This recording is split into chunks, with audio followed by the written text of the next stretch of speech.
Gold, trusted gold buyers. మీరు తాకట్టు పెట్టిన బంగారాన్ని విడిపించి ఈ రోజు ఉన్న మార్కెట్ ధరకు కొనబడను.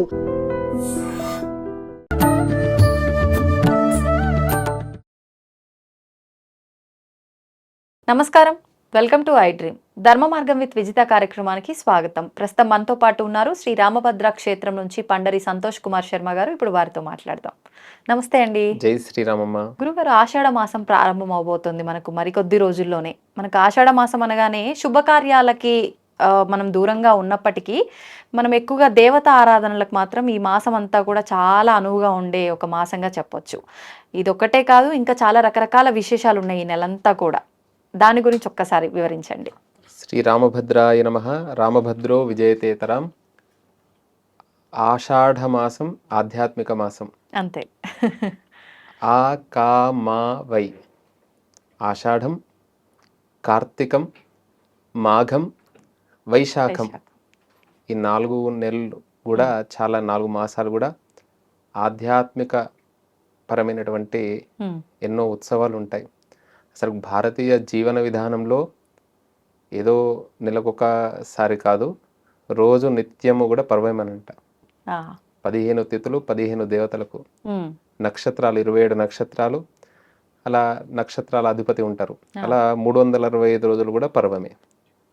మనకు ఆషాఢ మాసం ప్రత్యేకత అడిగారు కాబట్టి మనకు కాళిదాసు మేఘ సందేశంలో ఆషాఢస్య ప్రథమ దివసే అని ప్రారంభం చేస్తాడు.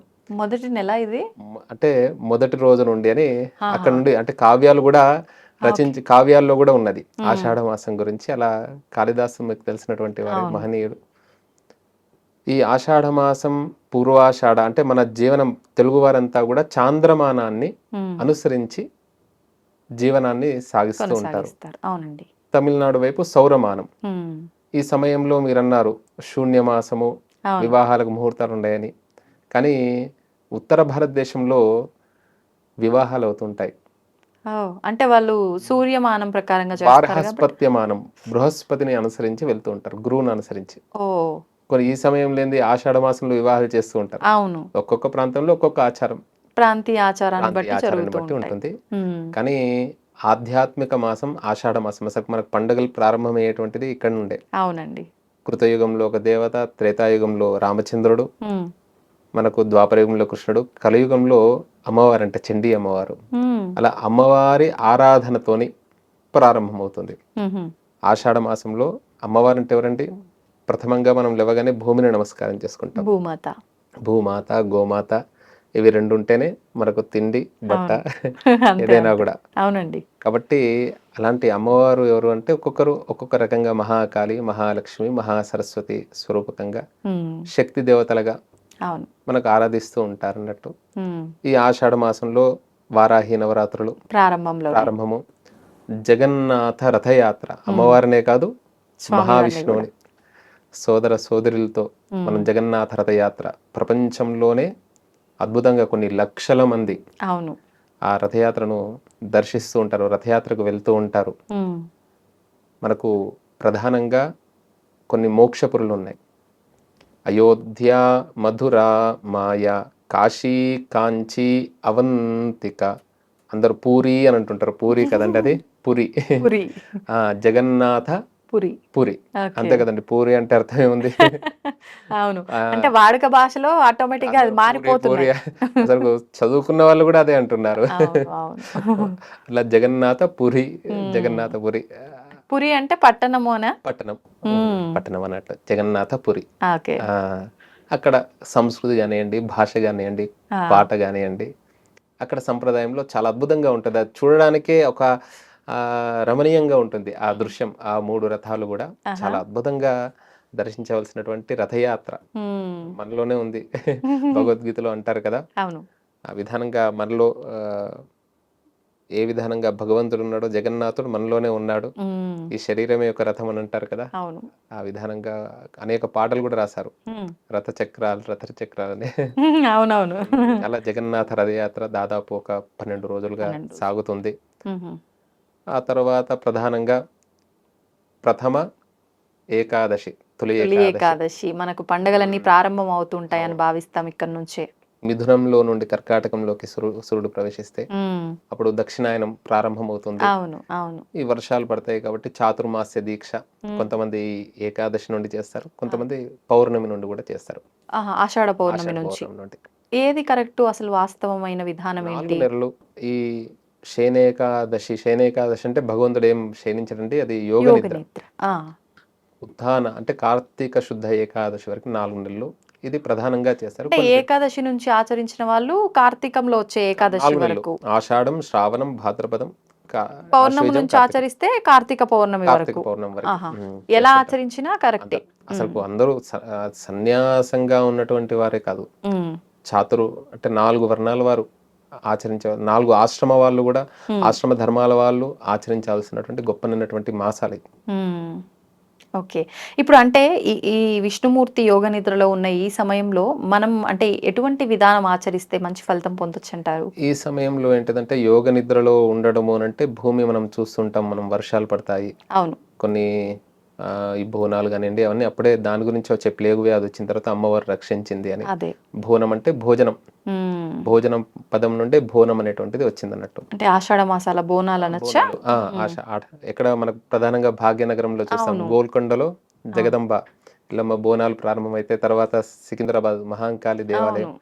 తర్వాత లాల్ దర్వాద, ఇట్లా 3 ప్రారంభమై మరలా బల్కంపేట చివరిగా ఎల్లమ్మ. గోల్కొండ, చివరిలో మరలా గోల్కొండ. అలా ప్రతి గ్రామాన, ఇంతకుముందు నగరం కాదు కదా, అంత గ్రామాలు కదా, అంటే ఇంత పట్టణంగా లేదు లేదు. లేదు అవును. కాబట్టి అప్పుడు ఇవన్నీ కూడా రక్షణ. అంటే ఇప్పుడున్న ఈ దేవతా విగ్రహాలు మనం ఏదైతే నెల మొత్తం ఆచరించి బోనాలు సమర్పిస్తున్నామో మెయిన్ దేవతలు అవన్నీ ఒక గ్రామంగా ఉండేవి. గ్రామ దేవతలు ఇప్పుడు ఉమ్, పొలిమేర అవును. అంటే ఊరికి పొలిమేరలో ఉంటే అక్కడ ఒక రావి చెట్టు, వేప చెట్టు పెడుతుండే, అక్కడ ఒక రాయి రూపకంగా ఒక అమ్మవారిని ఆరాధించడం అంటే ఊరికి రక్ష అన్నట్టు. ఉమ్, అలా కట్ట మైసమ్మ, అదే. ఆ తర్వాత ఇప్పుడు మనం చూస్తూ ఉంటాం భాగ్యనగరంలోనే, అక్కడ అమ్మవారిని తప్పకుండా ఆ మార్గంలో వెళ్ళే వాళ్ళు నమస్కారం చేసుకుంటారు. ఉమ్, ఎక్కడైనా సరే ఒక చెరువు ఉన్నది అంటే అక్కడ ఒక 2-3 అమ్మవార్లు వాళ్ళ కుల ఆచార సంప్రదాయ ప్రకారంగా ఉంటారు. అంటే గ్రామానికి రక్ష నీరే కదండి, అన్నిటికీ కూడా ప్రధానమైనటువంటిది. చెరువులో నిండుగా నీరున్నాయంటే ఆ ఊర్లో ఆ సంవత్సరం అమ్మవారి అనుగ్రహం, తర్వాత నీటికి కొరత ఉండదని.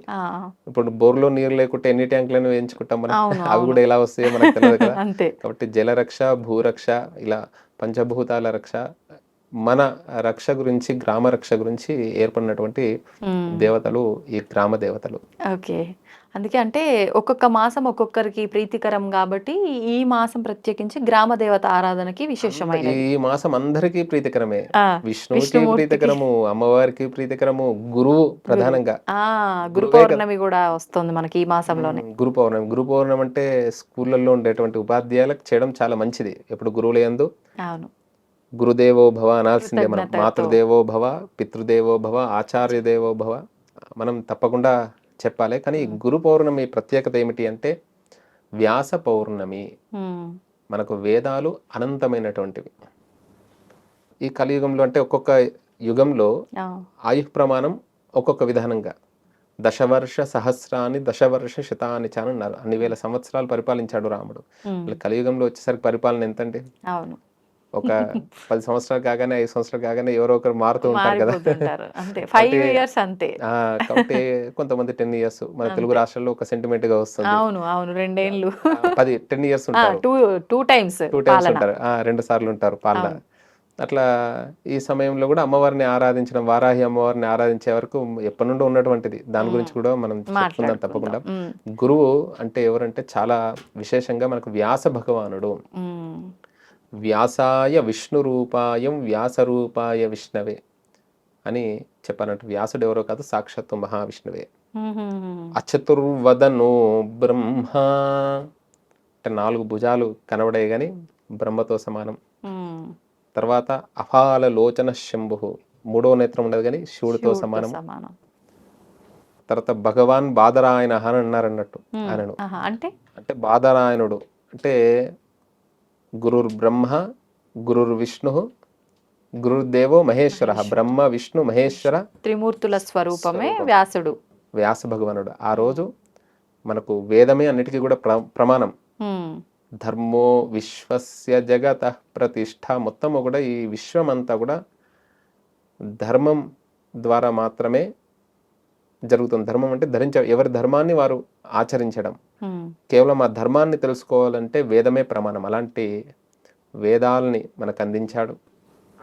వేదాల యొక్క సారాంశం ఏమిటండి? ఒక వేద మంత్రం చెప్తే సామాన్యులకు తెలియదు కదా, అందరూ ఒకటే, కానీ వారి ధర్మాల్లో, ఉద్యోగ ధర్మంలో, వ్యాపార ధర్మంలో, వాళ్ళకి తెలియదు కాబట్టి వారికి పురాణాలు ఎన్నండి? పురాణాలు మనకు 18 పురాణాలు. భాగవతము, భా అంటే భక్తి జ్ఞాన వైరాగ్య తత్వాలు. భాగవతం భాగవతం భాగవతం అంటే నిజంగానే భాగవతం అంట.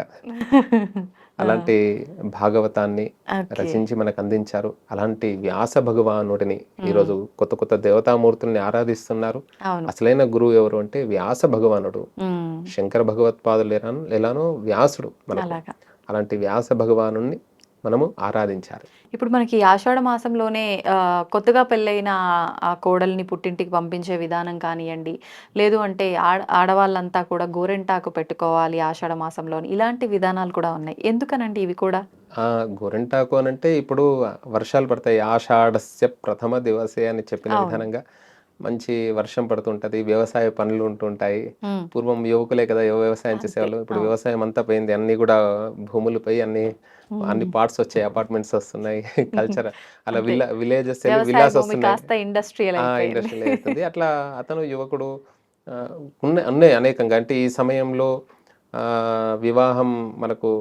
వివాహమైన తర్వాత వైశాఖంలో కానివ్వండి, జ్యేష్ఠంలో కానీ వివాహమైన తర్వాత ఈ సమయం సరైనటువంటిది కాదు. కాబట్టి వారు పుట్టింట్లో ఉంటే బాగుంటుంది. తర్వాత ఆ సారె తీసుకొని పోయి పెట్టడము ఇవన్నీ కూడా ఉన్నాయి. తర్వాత ఈ ఆషాఢ మాసంలో గోరింటాకు అంటే గోరుకు పెట్టుకునేటువంటిది. గోరింటాకు అంటే మొత్తం శరీరం అంతా ఈరోజు అలా కాకుండా స్వచ్ఛమైనటువంటిది గోరింటాకు చెట్లు ఉంటాయి. దాని నుండి మనం బాగా దంచి ముద్ద చేసి నూరి, ఇప్పుడు ఊరికే అంటారు మంచి మొగుడు వస్తాడు అని అంటుంటారు. అంటే ఇప్పుడు పిల్లవాడికి ఏం చేస్తాం మనము, ఇది నువ్వు చేయరా, నీకు ఏదన్నా నేను ఆశ చూపిస్తాం కదా, వాళ్ళకి ఆ ఆశ చూపించన్నా కూడా మన పెద్దలు ఏం చేస్తుంటారు అంటే ఇది ఆరోగ్యానికి రక్ష. ఆడవాళ్ళు పూర్వం బాగా పనులు చేస్తుండే, దంచుతుండే, వ్యవసాయానికి వెళ్తుండే, అన్ని పనులు చేస్తుండే. ఇప్పుడు అన్ని కూడా ఆటోమేటిక్ సిస్టమ్ వచ్చింది కాబట్టి ఇవన్నీ ఏమీ లేవు. కాబట్టి అప్పుడు ఏంటిదంటే ఆ నీటిలో తడవడం ద్వారా, బట్టలు పిండడం ద్వారా వాళ్ళకు ఇబ్బంది కాకుండా ఉండడానికి ఇది ఒక సైంటిఫిక్ రీజన్ కూడా. అంటే అన్ని ఉద్దేశించే మన పెద్దవాళ్ళు ఇలాంటి ఆచారాలు, మాతృమూర్తి, ప్రతి స్త్రీ మంచి ఇప్పుడు దొరుకుతాయండి గోరింటాకు చెట్లు ఉంటాయి. మంచి వర్షాలు కూడా పడుతున్నాయి కాబట్టి ఇప్పుడే మంచిగా వస్తుంది, బాగుంటుంది. అది మనం తెచ్చుకొని పెట్టుకోవాలి తప్పకుండా. ప్రతి చిన్న పిల్లల దగ్గర నుండి, బాల దగ్గర నుండి మొదలుకొని మగ పిల్లలు కూడా పెట్టుకోవచ్చు బ్రహ్మాండంగా. పూర్వం వాళ్ళు కూడా మంచిగా ఇంతకుముందు పూర్వం వేసుకుంటుండే కదా, ఇప్పుడు మళ్ళీ స్టార్ట్ అయింది కొత్త ట్రెండ్. అవును. సంతోషం అండి, చాలా మంచి విషయాలు తెలియజేశారు. ధన్యవాదాలు. శ్రీరామమ్మ, జై శ్రీరామ్. తవ్వుతూనే శివలింగం. సరే దాన్ని అట్లా కప్పేసేయండి, చూపించదండి. Krishna is there. మూర్తి పూజ కాదు, సాక్షాత్ బ్రజేంద్ర నందన భగవాన్ ఉన్నారు మూర్తిలో. ఏమీ ఆశించకుండా ఆరాధించే వాళ్ళు కూడా ఉన్నారా ప్రభుజీ? నిజమైన భక్తి అంటే మనకు తెలియదు కాబట్టి